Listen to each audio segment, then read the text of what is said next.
జై కాంగ్రెస్. ఈరోజు కాంగ్రెస్ పార్టీ ఆదేశాల మేరకు నాకు ఎమ్మెల్యే అభ్యర్థిగా చోడవరం నియోజకవర్గానికి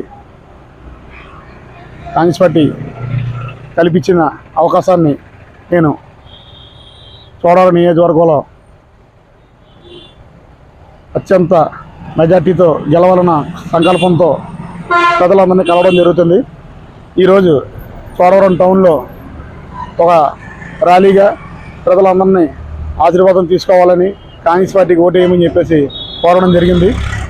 ప్రజలందరూ కూడా కాంగ్రెస్ పార్టీ అయితేనే అభివృద్ధి చేసే పార్టీ, వేరే ఏ పార్టీలు వచ్చినా సరే అభివృద్ధి చేయలేదు, ఇప్పుడు దాకా కూడా ఏ రూపంగా ఈ చోడవరం నియోజకవర్గానికి అభివృద్ధి లేదు అని చెప్పడం జరుగుతుంది. ప్రజలందరూ ఒక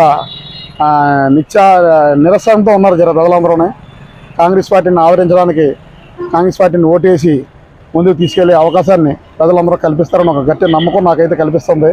ప్రధాన ఇక్కడ అంశం తాగునీటి సదుపాయం అనేది చాలా అరుదైన ఇదిగా కనపడుతుంది. ఇక్కడ చాలా ఇబ్బంది పడుతున్నారు. గత కాంగ్రెస్ పార్టీ ఇచ్చిన ప్రాజెక్టులన్నీ కూడా దాన్ని అభివృద్ధి చేయకుండా ఇప్పుడున్న పార్టీ వైఎస్ఆర్సీపీ కానీ గత టీడీపీ ప్రభుత్వం కానీ అభివృద్ధి చేయలేదు. అభివృద్ధి చేయక ఇక్కడ నీటి వనరులు అనేది తగ్గిపోవడం వల్ల ప్రజలు చాలా ఇబ్బంది పడుతున్నారు. కాంగ్రెస్ పార్టీ మంచి నిర్ణయం తీసుకుంది.